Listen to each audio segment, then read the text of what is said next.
So my name is Steve Cotton. I'm the General Secretary of the International Transport Workers Federation, and it's my privilege to address you today, but first my apologies for not being with you.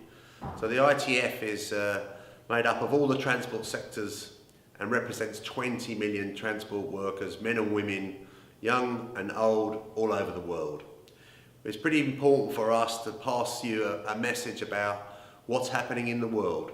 The ITF last year held its Congress in Singapore. We celebrated the diversity and the humanity of the Asia Pacific region, and we had our biggest turnout ever of an ITF affiliated Congress. But we weren't there just to celebrate our solidarity and our mutual respect. We were there to set the work plan for the next 5 years. Part of that plan is building union power, and part of that plan is making sure that people like you in your policy meetings are setting us a global agenda. Now, what does that actually mean?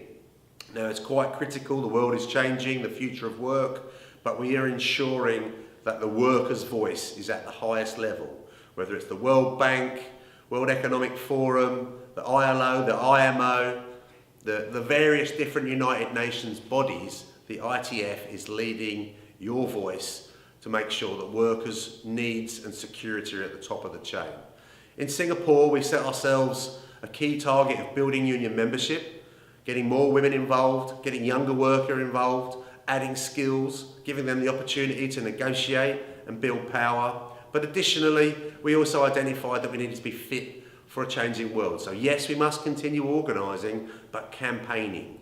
And it was a real privilege to see your leaders having a big delegation in Singapore, active throughout aviation, road, urban transport, really bringing the message of your message to the global labour movement about what we need to do in Korea.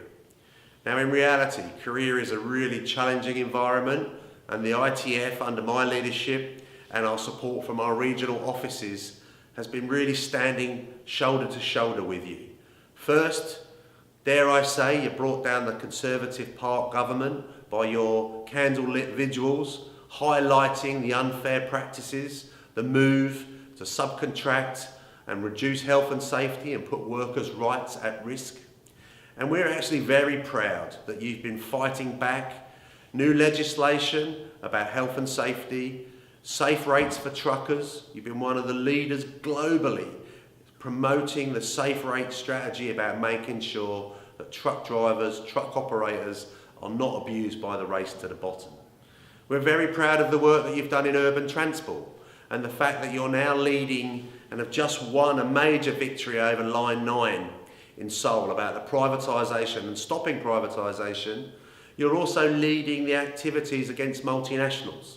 We say against multinationals, but we're engaging the head offices of Transnev and other global operators in urban transport to make sure that the corporates understand and respect union power country by country and in Korea in particular. So really it's a big thank you for all of your support over the last 4-year Congress period. We're immensely proud that you're immersed throughout our sections and are carrying the fight and directly engaging in global activities.